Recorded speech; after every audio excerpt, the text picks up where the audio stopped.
What if one decision, a single seemingly small choice, could change your entire life? What if the person you underestimated turned out to be the one who held your future in their hands? This is a story about a mistake so profound it tore through the walls of pride, prejudice, and power, leaving everyone involved forever changed. Stay with me, because by the end of this story, you won't look at second chances the same way again. And hey, if you're into stories like this, make sure to subscribe so you don't miss the next one. It all started on an ordinary Tuesday morning.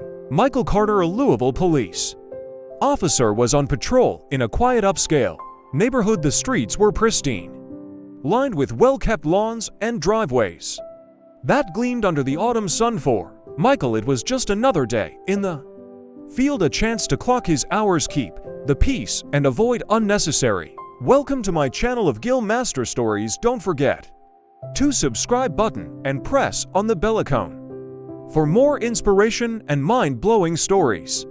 Complications. That's when the court came through. Possible break-in reported on Crestwood Avenue, the dispatcher said, her tone calm and routine. Michael glanced at his partner, shrugged, and took the call. When he arrived, he found her standing there. Olivia Turner. She looked out of place among the towering mansions, dressed simply in jeans and a button-up shirt, her curly hair pulled back into a loose ponytail. She waved him down with urgency, her voice steady but insistent. "Officer, I think something's wrong at my neighbor's house." Michael gave her a once over, his skepticism thinly veiled. "And what makes you say that, ma'am?" he asked, leaning on the door of his cruiser.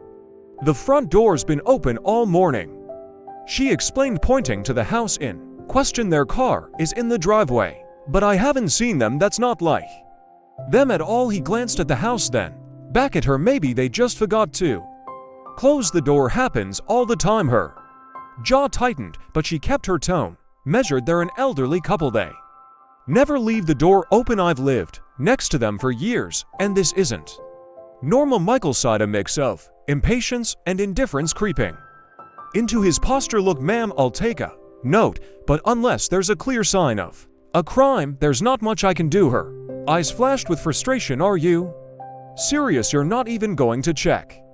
"Ma'am," he said, his voice firm but dismissive, "I've got other calls to handle. If something's actually wrong, you can file a report." And just like that, he got back in his car and drove off, leaving Olivia standing there, her hands clenched into fists at her sides. What Michael didn't know, what he couldn't have known, was that Olivia Turner wasn't just a concerned neighbor. She wasn't just some random citizen calling in a tip. Olivia Turner was the youngest judge ever appointed to the Louisville Superior Court. She'd spent her entire career fighting for justice, calling out systemic flaws, and holding people like Michael accountable for moments exactly like this. And this wasn't just negligence, this was personal. Later that afternoon, Michael found himself reflecting on the encounter. There was something about Olivia's persistence that ignored him, a faint whisper of doubt he couldn't quite shake. But before he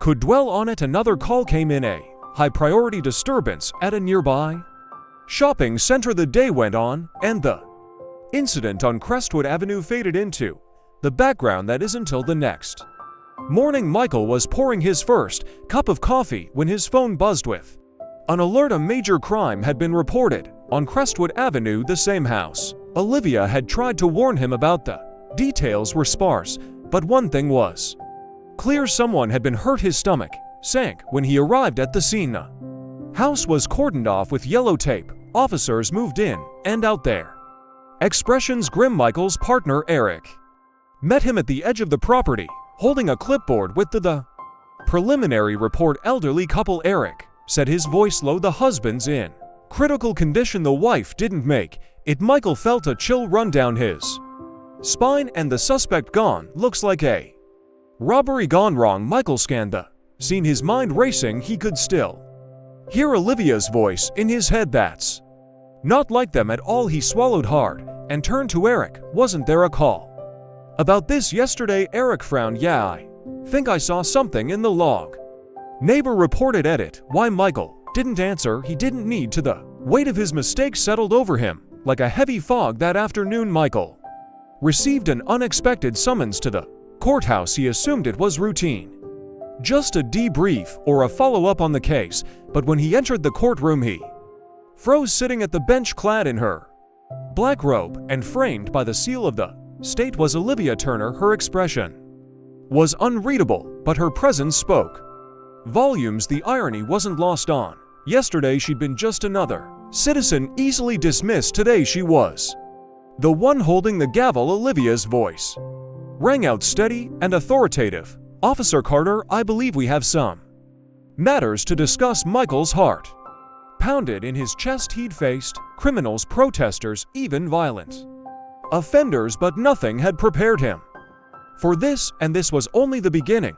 What happens when a mistake becomes a reckoning? How do you face the consequences of a choice you didn't think twice of about? Stick around, because the truth, the whole truth, is about to unravel. The courtroom was silent. All eyes were on Officer Michael Carter as he stood, his uniform feeling heavier than usual under the piercing gaze of Judge Olivia Turner. The irony of the situation was palpable. Less than 24 hours ago he dismissed her concerns with barely a thought. Now he was the one being questioned, and Olivia Turner was in full control. "Officer Carter," Olivia began, her tone calm but cutting. "It's come to my attention that you were the responding officer to a call made yesterday morning regarding the residence at Crestwood Avenue. Is that correct?" Michael cleared his throat, trying to maintain his composure. "Yes, Your Honor, I responded to the call." Olivia raised an eyebrow. "And what actions did you take upon arriving at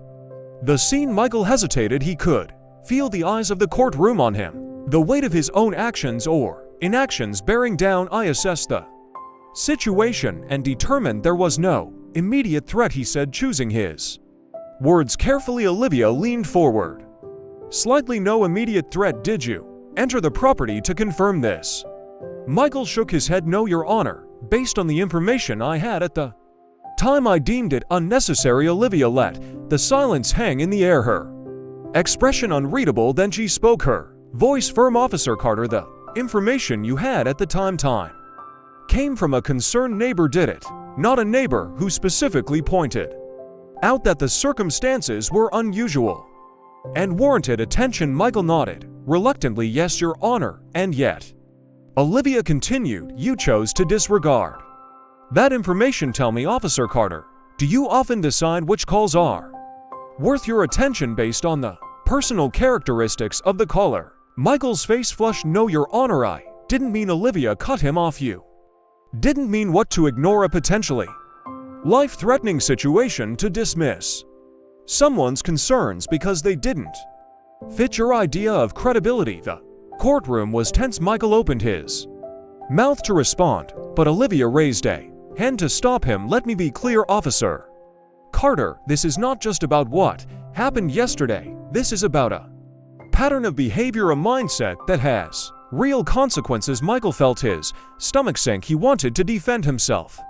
to explain that he wasn't the person she was painting him to be, but he knew that any excuse he made would sound hollow in the face of what had happened after the hearing. Michael sat alone in his car, his hands gripping the steering wheel. He couldn't get Olivia's words out of his head. Was she right? Had he dismissed her concerns because of her race, her gender, or was it something else? His own arrogance, his own blind spots. He thought back to his training, the countless hours spent learning how to assess threats, how to make decisions under pressure, but no amount of training had prepared him for this. This wasn't about tactics or procedures. This was about trust, about judgment, about something deeper.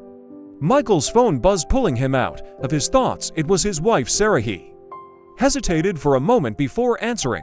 "Hey," she said, her voice soft but strained. "How's your day?" Michael let out a bitter laugh. "You don't want to know." There was a pause on the other end. "Michael, I know things have been rough lately, but maybe this is a chance to look at things differently, to figure out what's really important." Her words stung, not because they were harsh, but because they were true. He'd been so focused on his job, on maintaining control, that he hadn't stopped to consider what he was losing.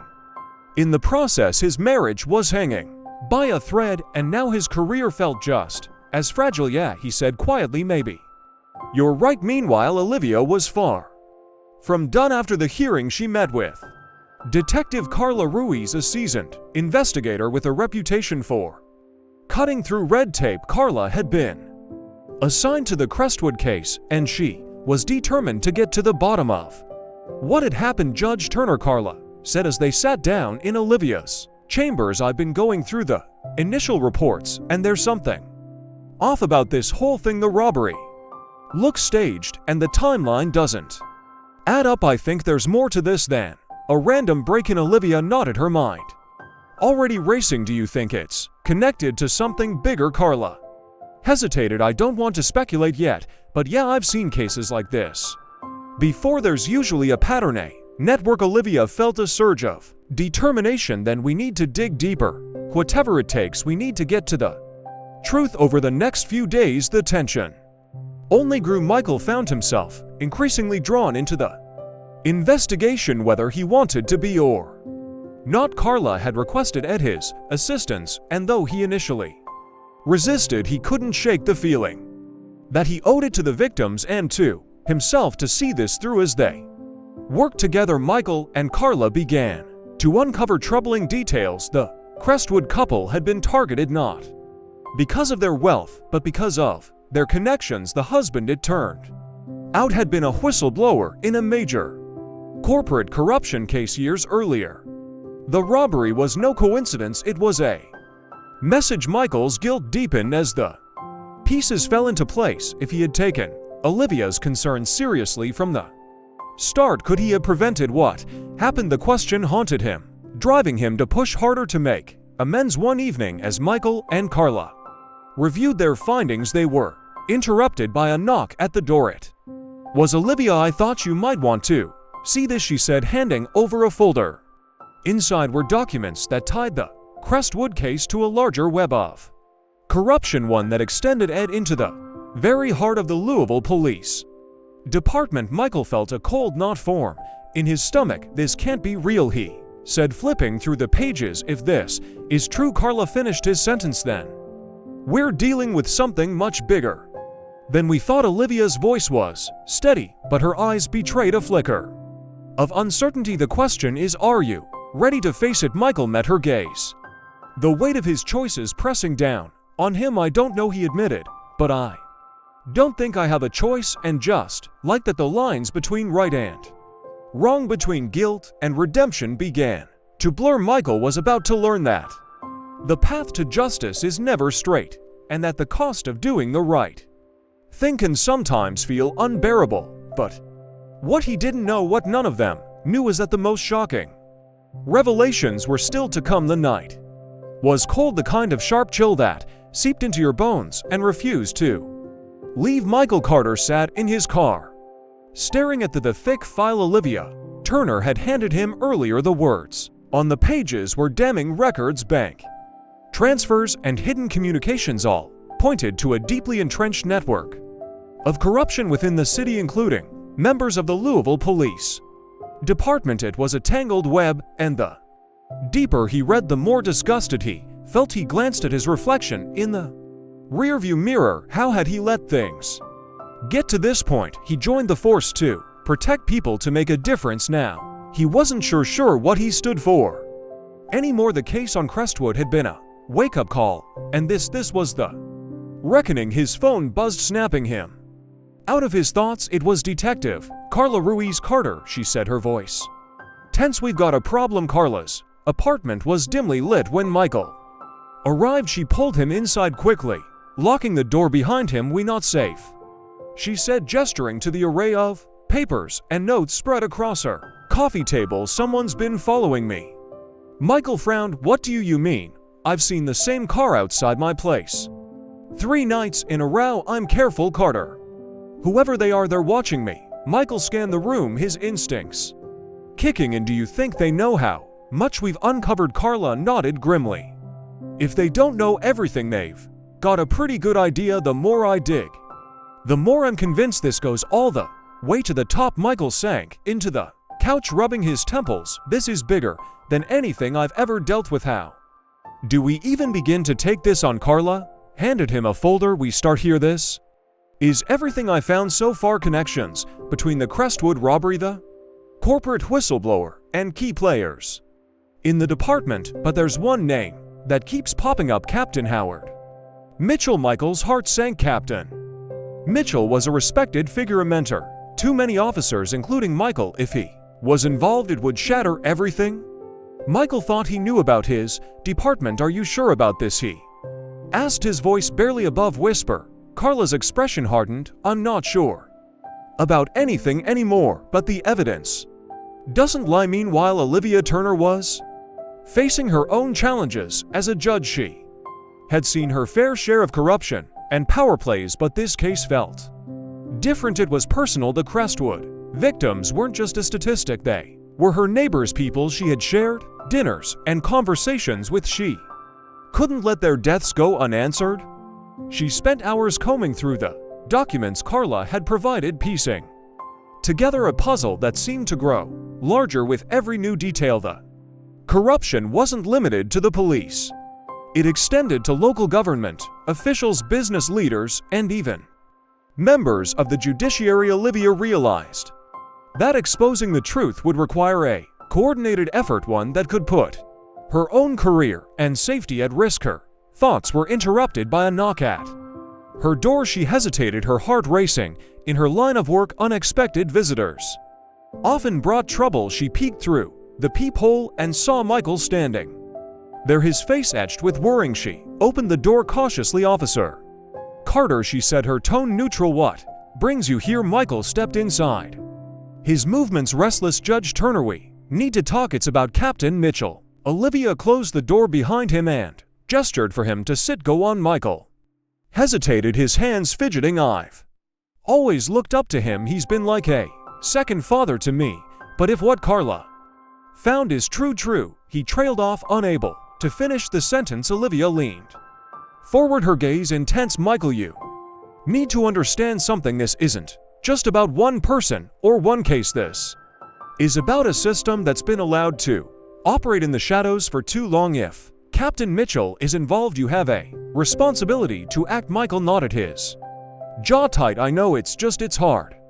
Olivia's voice softened, but her resolve remained firm. Doing the right thing often is, but if you don't, more people will suffer. Do you want that on your conscience? Michael shook his head. No, I don't. Then let's take this one step at a time, Olivia said. We'll figure it out together. The next morning, Michael and Carla confronted Captain Mitchell. They met him in a neutral location, a coffee shop on the outskirts of town. Michael's hands trembled as he placed the file on the table in front of him. Captain, he began, his voice steady despite the turmoil inside him. We need to talk. Glanced at the file, his expression unreadable. What's this? Carla spoke up. It's evidence linking you to the corruption we've been investigating. We know about the payments, the cover-ups, the ties to the Crestwood case. For a moment, Mitchell said nothing, then he leaned back in his chair and let out a bitter laugh. You don't know what you're getting yourselves into. Michael's stomach tightened. Then help us understand. Mitchell's expression darkened. Do you think this started with me? Do you think I wanted this? The system is broken. Carter always has been. I tried to fight it once, but you can't win against something this big, so I did what I had to do to survive. Carla's voice was sharp. And how many people suffered because of that? How many lives were destroyed? Mitchell looked at her, his eyes tired. More than I care to admit, but if you think you can fix this, you're deluding yourselves. The people behind this, they're untouchable. Michael leaned forward, his determination growing. We'll see about that. As the days went on, the tension escalated. Michael, Carla, and Olivia worked tirelessly to gather more evidence, but the risks became greater. With every step, anonymous threats began to arrive. Phone calls, emails, even notes slipped under their doors. It was clear that someone was watching their every move. Despite the danger, they pressed on.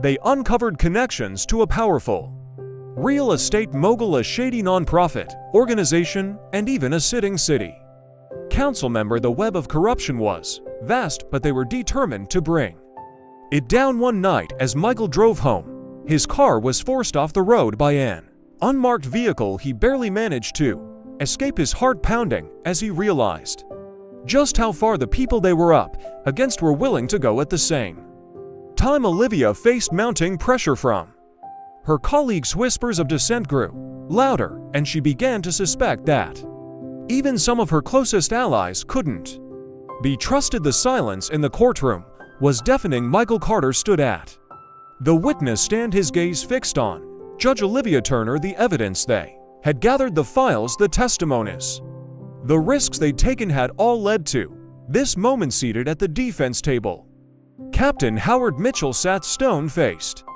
flanked by his high-powered attorneys. The web of corruption they'd worked so hard to untangle was finally being laid bare for all to see. Olivia turned her attention to the jury, her voice steady but charged with emotion. Ladies and gentlemen, what you've witnessed over the course of this trial is not just about the actions of a few individuals.